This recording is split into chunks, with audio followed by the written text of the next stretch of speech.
はい、どうもちゃん、金子でございます。ということで、なんかすごい人だかり、ちょっと見に行きましょう。うわ、さっき出てきた。これ何、いくらなの？稲ごちとカワハギとマゴチが4匹で1200円。安っ。買おうぜ、これ。これめっちゃ安いやん。ウマハギ2匹。すいません。このウマハギと、これももらおうかな。だってこの2つ買ってこれ3000円よ。安すぎでしょ。やばいでしょ、この値段。なあ、照れちゃったよな。はい、ぴったりこう、はい、 3000円。ありがとう。どうもありがとう。やった。めっちゃ安く買えちゃった。やっぱすぐ買うべきですね、こういうのはね。めちゃくちゃいいの買えた。じゃあちょっと家帰ってこれ料理していきましょうか。ちょっといきなりのオープニングでしたけども。それじゃあ帰ってただいまということで帰ってまいりました。もう市場はね、1分1秒が大事なんですよ。奥からバーッと持ってきたのが見えたんですよ。そしたらもうあの人だかり。今日は特に魚が少なかったんで、みんな取り合いでしたね。すぐ買ってきました。まあ、ここら辺のカワハギとかは見るからにもガリガリでね、肝も入ってなさそうで、まあ、微妙そうなんですけど、このウマヅラハギがどうなんだろうなと思って、この時期のウマヅラハギの肝をチェックしたいのと、あとコチですね。すごくこのマゴチ、物がいいです。でこれは稲ゴチかな、珍しいし、久しぶりに食べてみようかなということで買ってきました。これ全部で3000円ですよ。全部今朝どれ。安いね。というわけで今日はこちらの朝市で人だかりになってたところで買ったお魚を使って漁師飯のようなものを作っていきたいなと思います。1品目、ウマヅラハギの丼。2品目、マゴチの天ぷら。3品目、稲ゴチの丸焼き。こちらの3品作っていきたいと思います。ではまずウマヅラハギからやっていきましょうか。でこのカワハギはね、ちょっと本当にすごいものが悪い。これはもう分かって買いました。これ抱き合わせだったんでどうしてもついてきちゃったんですけど、これ本当血合い骨も浮き出ちゃって、どんな海域で育ってきたんですかっていうぐらい、何も餌がないところで数ヶ月滞在してたんだろうなっていうのが見てわかる。ではウマヅラさばいていきます。まあでもちょっと肝なさそうだな。肝なかったら料理変えますね。そうだよな。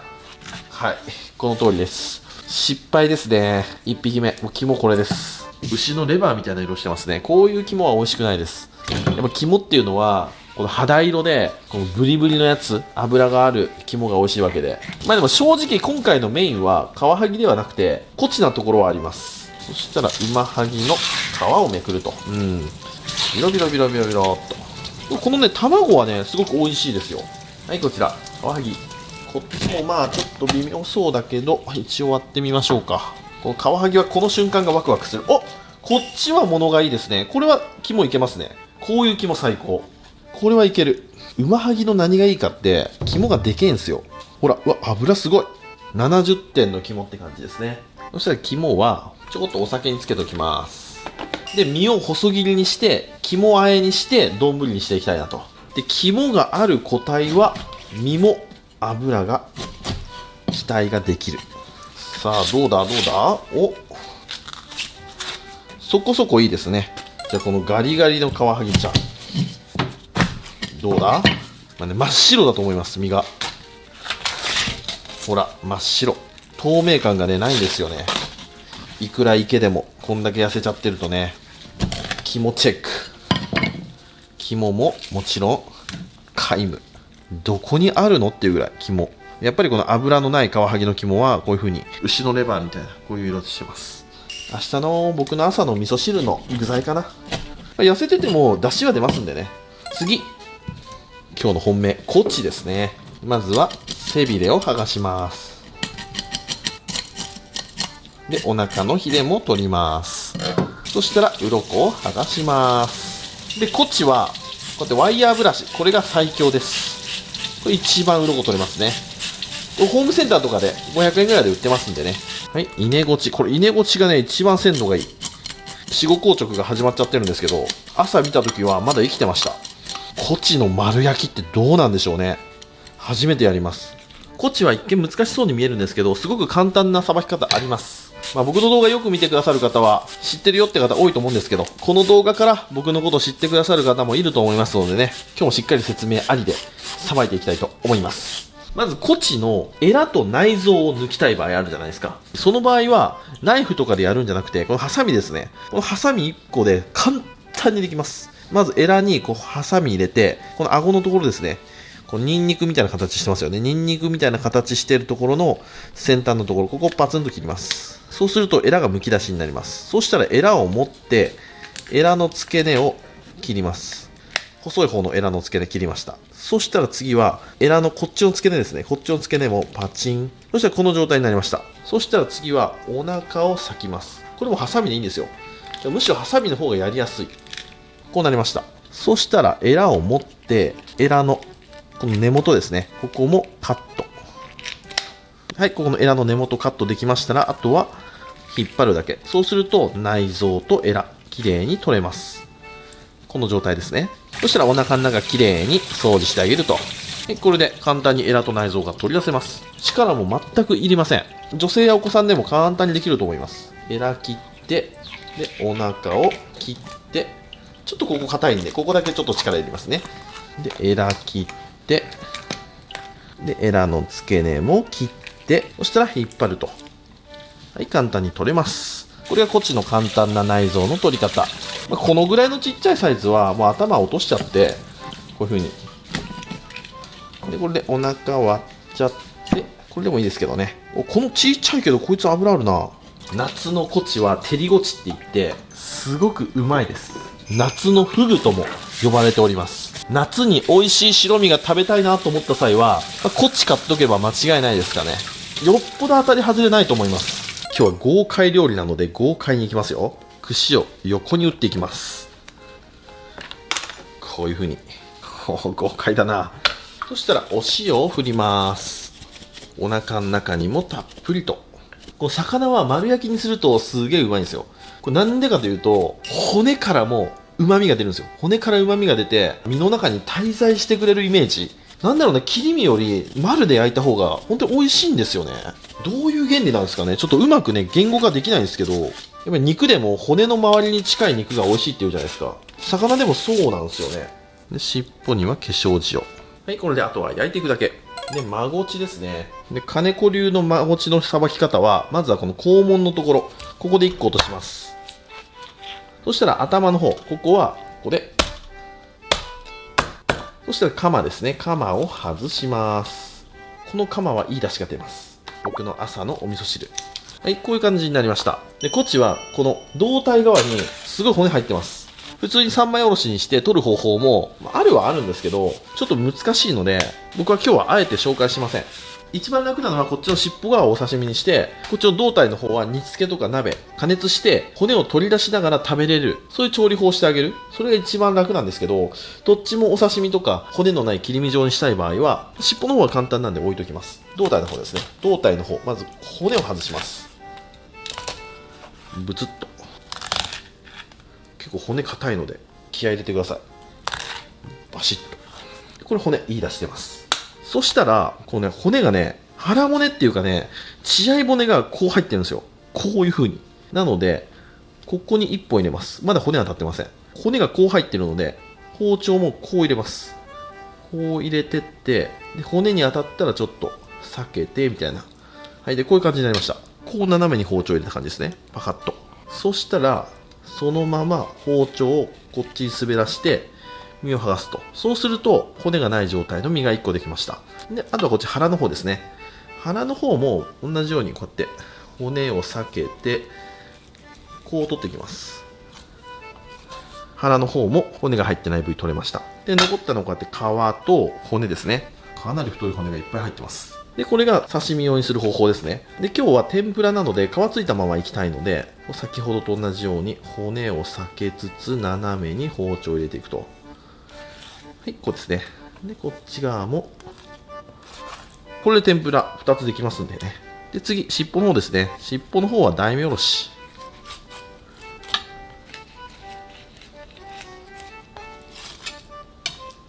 大名におろしたら、ここに1、2、3本ぐらい、まだ骨が残ってます。触るとすぐわかるんですけど、で触って骨があったら、それをピンセットで抜いていくと。1、2、3本ぐらい。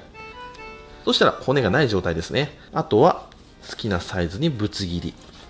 ぶつ切り、ぶつ切り。僕、歯医者行って、前歯をインプラントにしたんですよね。そしたら、めちゃくちゃ滑舌が良くなりました。いつもぶつ切りとか言いにくかったんですけど、すごく言いやすくなった。これ歯並びで滑舌ってこんな変わるんですね。年末年始も言ったようにね、今年はいろんなところの体のメンテナンスをする年にしようということで、もういろんなとこね、体のメンテナンスしております。今日尺が短そうなんで、ちょっと余談挟んでいいですか。僕がなんでこんなに体のメンテナンスしようとか、ちょっと健康に少しでも気を使おうと思ったかというと、ネットでね、こんな名言を見つけたんですよ。元コカ・コーラの社長の名言らしいんですけど、人生は5つのボールでするお手玉だと考えたらいい。1つ目のボールは仕事、2つ目のボールは家庭、3つ目のボールは健康、4つ目のボールは友情、そして最後の5つ目のボールは自分の心。この中で仕事のボールだけゴムボールでできています。たとえ落としてもまた戻ってくるけれど、あと4つのボール、これはガラスのボールでできております。仕事に気を取られて落としたならもろく割れて壊れてしまう。あなたの人生におけるバランスというものを理解し、それに励まなければなりませんと。いや、これ刺さるなと思って、これが全てじゃないと思うんですけど、これを見つけてね、僕の心境に刺さりまして、これがいろいろメンテナンスをしております。皆さんもね、仕事ばっかだと意外と大事なものを見落としちゃってますよと。死ぬ時に後悔すると思いますよ。ああ、もう少し家族との時間を取っておけばよかったなとか、ああ、もう少し健康に生きたかったなとかね。今という瞬間が一番若いですからね、健康には気をつけましょうっていう。俺は今日朝からビール飲みました。ストレスをためすぎも良くないですからね。さあ、ではうまはぎ、このちっちゃい方を使っていきましょう。もうこれいいな、これプリップリ、素晴らしい。もうこれなら美味しいと思います。あっちの大きい方はね、ちょっと痩せてますね。これやっぱりね、こう見た時にやっぱ骨浮いちゃってますもんね。はい、そしたら腹骨をすいて、腹骨っていうかね、腹の膜ですね。うまはぎも腹骨はないんですよ。フグと一緒で腹の膜を落とす。で、この血合い骨は強いので、ここだけカットします。抜くなりカットするなりでこういう風に割っていきます。そしたらもう赤肉も取らずに、もうこのままいきます。今日はテーマは豪快な飯なのでね。結局ね、漁師飯みたいなああいう豪快な料理が一番うまいですから。もう魚の良さがダイレクトできますから。そしたら糸作りですね。細く切ってお米とよく絡むようにします。まだプリップリですね。この池の状態のものをあえて寝かさずにプリプリでいただくっていうのがまた漁師飯の醍醐味ですよ。そしたらボウルに移して、そしたら肝ですね。肝を入れてちょっと粗ごしします。もうちょっときめの細かい裏ごし器でやるともっととろーっとしたクリーミーな肝あえになるんですけど、今日はちょっとこれザラッとしたね、舌触りも残しつつみたいな、そういう肝ソースを作っていきます。肝ソースといってもですよ、もう肝入れて、あとお醤油入れて混ぜていくと、もうこれご飯にぶっかければもううまいです。ちょっと冷蔵庫でなじましておきます。ではこっち焼いていきます。土間作業いきましょう。はい、では下火焼き器の登場ですね。真ん中4本いきますか。うわい、いったー。ここにセット。ぴったりですね。これでじっくり焼いていきたいと思います。火加減もちょっと弱火で。よし、じゃあ焼いてる間に天ぷらを作っていきましょう。そしたらこっちの天ぷら揚げていきます。たっぷりつけて、ちょっと衣強めで。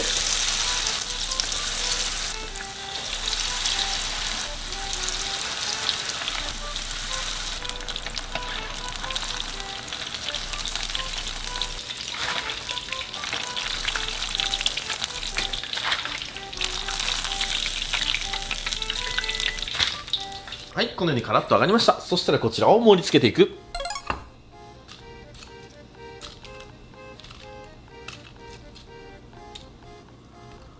はい、これでまごちの天ぷらの完成。そしたら熱々のご飯の上に、はい、これ冷蔵庫で、はい、これつけておいた馬面はぎの肝あえをドーンと乗せて、大葉を敷いて、自家製のガリ刻んで乗せたら、はい、馬面はぎの肝あえ丼の完成。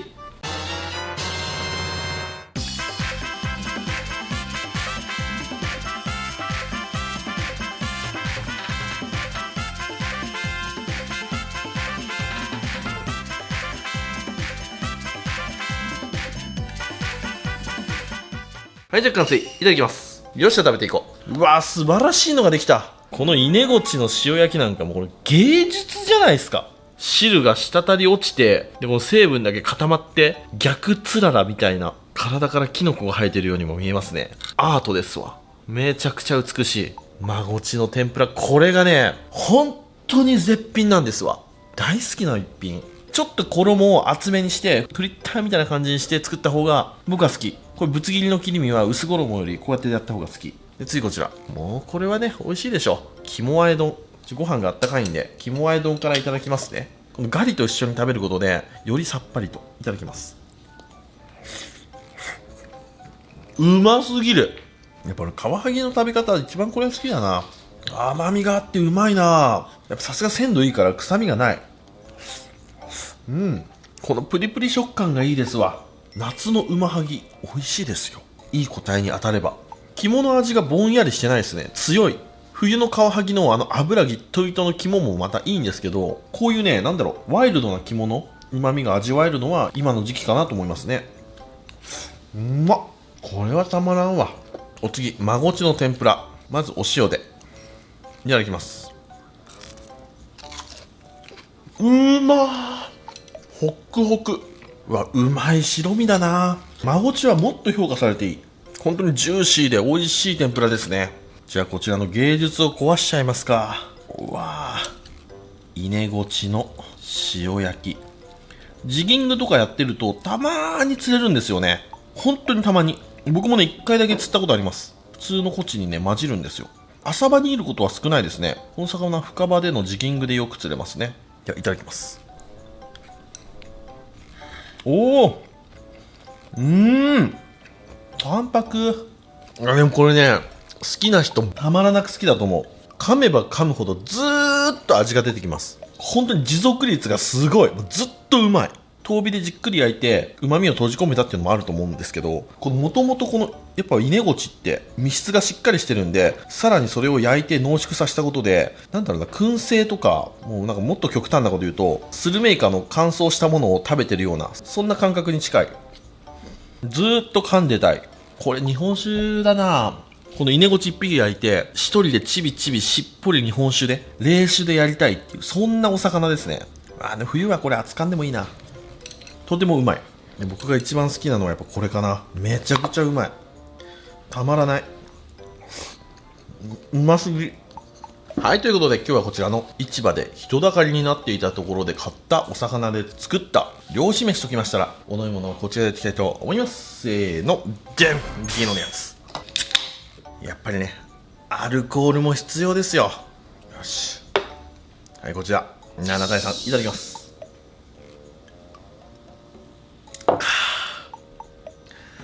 うめえ。やっぱり人だかりには行ってみるもんですね。それじっくり食べていくよ。ごちそうさまでした。ということで今日は市場でなんか人だかりになってたところに飛び込んでいったら、そこにあった魚を買って家で食べてきましたけども、美味しかった。なんか買っちゃうんだよな。なんか魅力的なんですよね、売り方が。大きい箱に魚がちょんちょんちょんって入ってて、全部で1300円だよって。それ買っちゃうよ。あんまり物とか見ずに買っちゃう。あれは商売上手ですよね。いや実際安いですしね。今日天ぷらにしたコチ、デパートとかで買うと1匹3000円4000円しますからね。やっぱり朝市はお値打ちな品が多いですね。今からどんどん暑くなってきて、朝市の魚もコロッとまた変わってくると思いますので、また遊びに行きたいと思います。というわけで今日ご視聴ありがとうございました。バイバイ。